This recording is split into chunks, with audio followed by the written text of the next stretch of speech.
Alright, in this next video, we're once again going to be talking about graphing rational functions, but as promised, these ones are going to get a lot more difficult. So that first example was kind of tricky, but that was just kind of like very beginner level for where we're going to get. This is kind of like a normal problem that we would do. So for this problem, it may look intimidating, but everything here pretty much is review. In a way, like this vocab is a little new, but how to find these four things is all just review of things we've already done. So a lot of this, these procedures should look pretty familiar. So what makes this one different from the first one is the other one had like 1 over and it's just like a linear function, and we didn't mess with the equation at all. Now we have a quadratic over a quadratic, and what we're gonna have to do, just like we did these past 2 units, is we're going to have to factor the numerator and the denominator. So that's our first step is to rewrite both the numerator and denominator in factored form. I'm going to do that, like we don't have a lot of room, I'm going to do it like off to the side over here and I'm going to erase it. So 2x squared plus 5x minus 7. Since there's a 2 in front of x squared, we're going to have to do the x and the box. So 2 times negative 7, negative 14. Then we have 5. So what multiplies with negative 14 adds to the negative 5, or adds to the 5? We should get 7 and negative 2. So then we put negative 2x, 7x, and then 2x squared and negative 7. Then we fill out the outside. This is just 2x, x, negative 1, and 7. Yeah. So this top one factors to 2x plus 7 times x minus 1.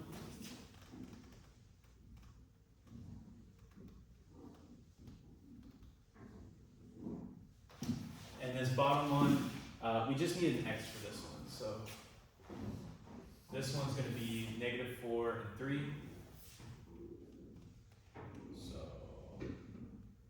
Or negative 1. So this one's going to factor into x plus 4 times x minus 1.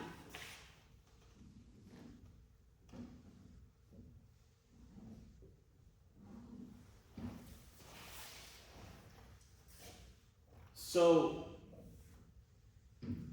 it's kind of hard to explain because you're picking up on these things throughout this entire kind of solving process. I'm going to do all the solving first, and then after that I'm going to put the pieces together and find these 4 things. So now, if you should know from the past units, we can simplify this because we have an x minus 1 on top, x minus 1 on the bottom. Those can cross out. And we're left with 2x plus 7 over x plus 4. And I'm going to erase these because we don't have room. Okay. So now putting the pieces back together, I'm going to go through each of these 4 things. So first things first, the vertical asymptote. So I told you find the vertical asymptote by finding what is on the bottom, like what would make the bottom equal 0. And for the vertical asymptote, be very careful for this one. As you can see, there's a new word, there's 2 new words. One of them is a hole. These are both hole and slant asymptotes. Those are 2 new types of discontinuities we're going to be talking about. But for the vertical asymptote, I said it's when the bottom equals 0. So what do we have to plug in x to make the bottom 0? You are only using the functions that do not get crossed out. So x minus 1 does not affect your vertical asymptote since it's getting canceled out. So all you're really looking at is this final simplified function, and you're looking at the denominator for this final simplified function and saying, what would you have to plug into x for this function right here to make the denominator equal 0? And you would get x equals negative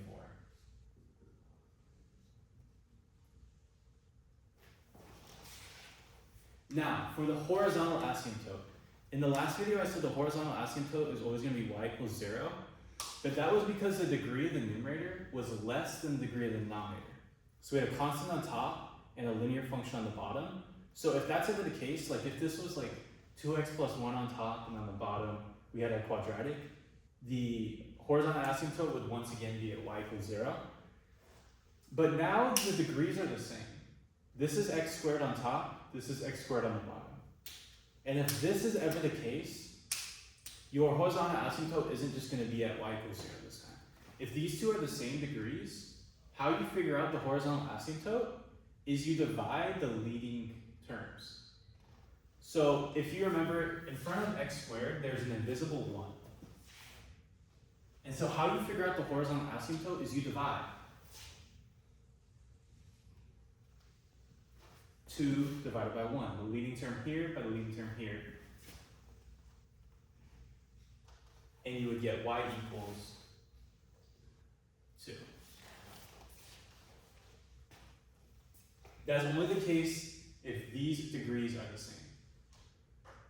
So to get on that, I'm going to skip poles for now. Slant asymptotes is based off the same thing that horizontal asymptote is based off. So I told you that if the degree of the numerator is less than the degree of the denominator, you have a horizontal asymptote at y equals 0. If they're the same, then you divide the leading coefficients, and that's how you find the horizontal asymptote. What about if the degree of the numerator is greater than the degree of the denominator? So if this is like an x cubed over an x squared, then you would have a slant asymptote. But you only have a slant asymptote if that is the case where this degree is greater than this degree. Since they're the same, we do not have a slant asymptote. We have no slant asymptote. Now, for the holes. The holes are a very special case where we have something like we do here. So you have a hole if you have something in factored form in your denominator that cancels out with something in factored form in your numerator. If these cancel out with each other, that means you have a hole at whatever x value would make this equal 0. So in this case, it's at the x value 1. So we have a hole at x equals 1 since we cancel out x minus 1. And a hole is just a point on a graph where like your graph is just smooth sailing, going along. And then at just this one point, you have a hole. And it keeps on going after that. The hole is just saying, this is our graph, but at this one point, it doesn't actually exist. And then every point after that, every point before that, it does. So to find for our hole, we can't just put x equals 1. We now have to find the y value that it's at. So what we do is we take x equals 1 and plug it into our function and to figure out the y value of our hole. So 2 parentheses 1 plus 7 over 1 plus 4. That's 9 over 5, right? So we have a hole at 1 comma 9 over 5. That's our hole. You can't just put x equals y equals, you actually have to find the point that we have a hole in our graph. So that's all this asymptote business. Let's put them on a graph. So we know we have a vertical asymptote at -4.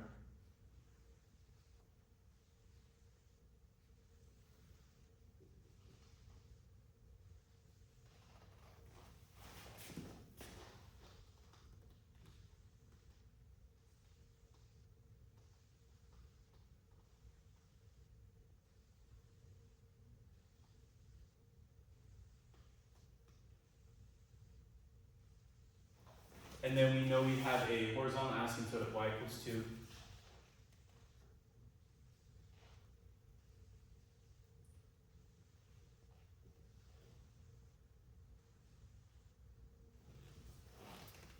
And then we have a hole at the point 1 comma 9 over 5. And so 9 over 5, that's like right below 2. So that's like right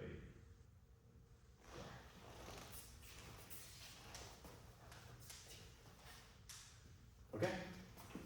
So now we have to, or you don't have to, this is just how I'm going to do it. I like to take 3 points before the vertical asymptote and 3 points after. So I'm gonna get -7, -6, -5, and then the points after I'll do -3, -2, -1.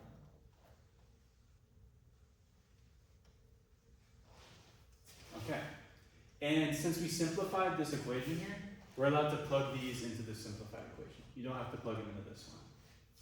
So I'm gonna do the work and then I'm gonna kind of erase it every time. So let's start with -7. So 2 times -7 plus 7 over -7 plus 4. That's -14 plus 7 over -3. That's just -7 over -3.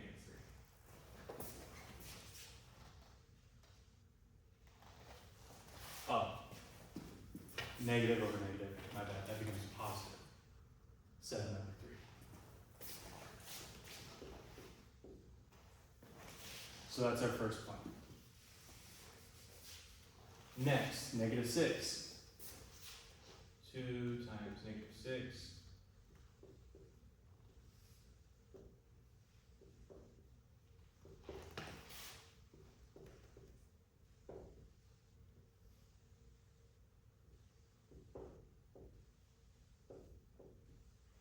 so we get positive 5 over 2.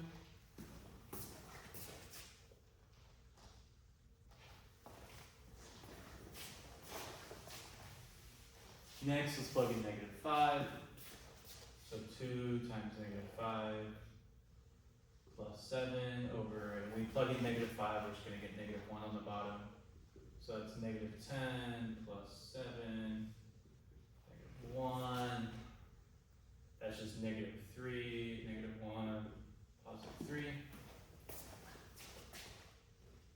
So our first graph we have is going to look like we have -5 -3 right here, and then it starts to decrease. So this is between 2 and 3, then -6.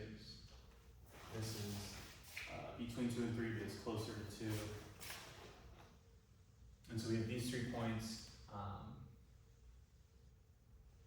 and we know our graph is going to go like this, and then it's going to straighten out like this. So that's our first graph. Now we need to find what our graph looks like to the right of our asymptote. So we got to plug in these. So we have -3, so 2 times -3 plus 7 over -3 plus 4. That just becomes 1. So this is -6 plus 7. So that's just 1.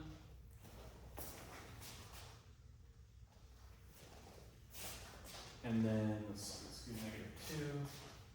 Should have just done this the entire time.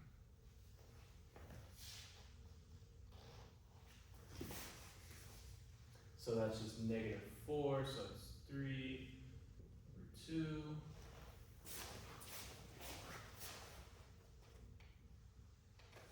And then -1.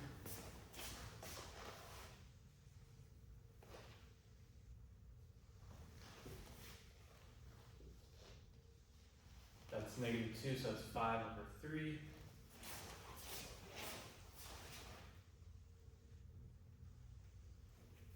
So we plot those 3 points, -3, 1. Oh, cool. I thought for a second this was my scared me. So -3, 1, -2, 3 over 2, -1, 5 over 3. And then we know our graph is going to go through that hole as well. So let's see, let's connect the dots. And then when we hit the hole, we stop, and then we continue it after the hole. So here's what our graph should look like.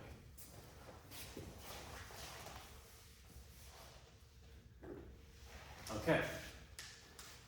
Now, for our domain, I told you our domain is based off of the vertical asymptote. So it's every point excluding our vertical asymptote. So it's going to start at negative infinity. It's going to go up until that vertical asymptote. Then it's going to stop at negative 4. It's going to continue after negative 4 onto infinity. Next, our range is based off the horizontal asymptote. So it's going to start at negative infinity, stop at the horizontal asymptote, then continue to positive infinity after that.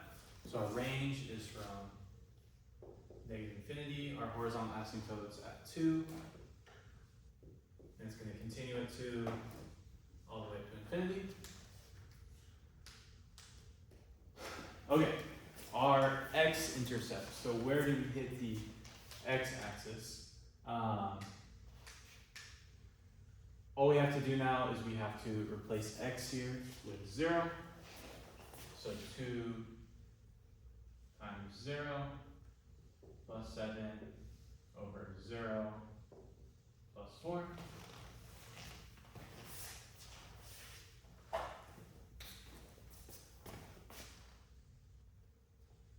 Oh wait, no, that's it, my bad. I'm tripping. My bad, that's our y-intercept. I don't know what I'm talking about. Our y-intercept, my bad, is we replace x with 0. So it's 2 times 0 plus 7 over 0 plus 4. I apologize, this is like the 10th video I've filmed today. I'm very tired. So this is 7 over 4. So our y-intercept is at 0, comma 7 over 4. Now, for our x-intercept, this is when y equals 0. So that's when our equation equals 0.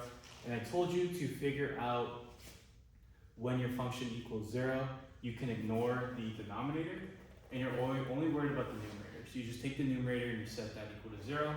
So we take 2x plus 7, set that equal to 0.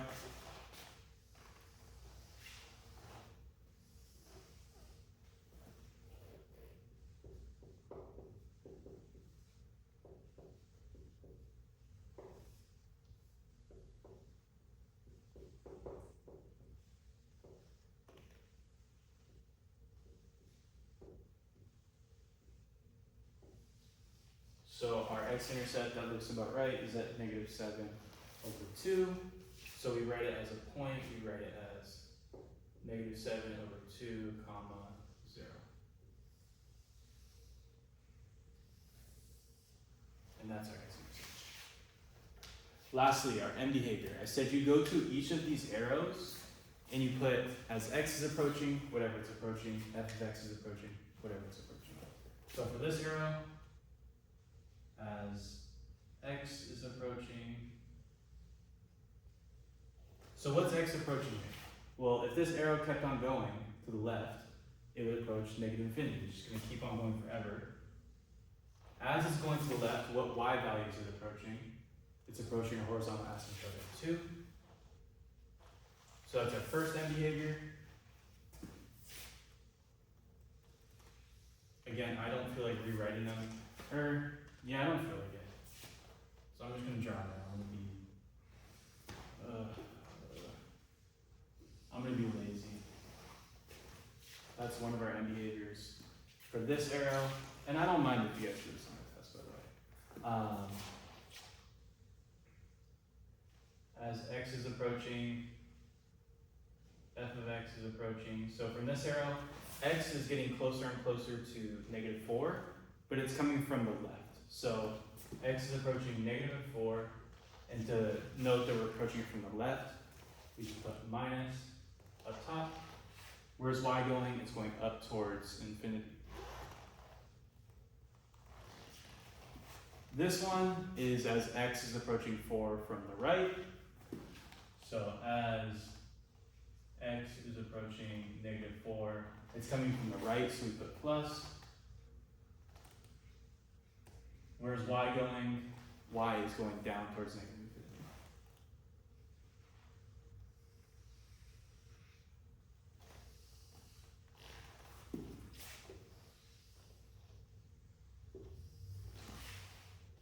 One more arrow. So this one right here, x is going to the right, so it's x is approaching positive infinity.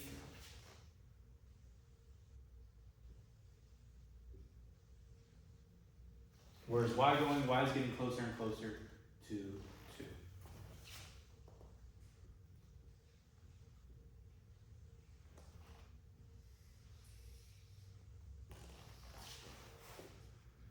And that is it for this problem. Yeah, I'm about to die. This has been like 2.5 hours of filming videos. One more left.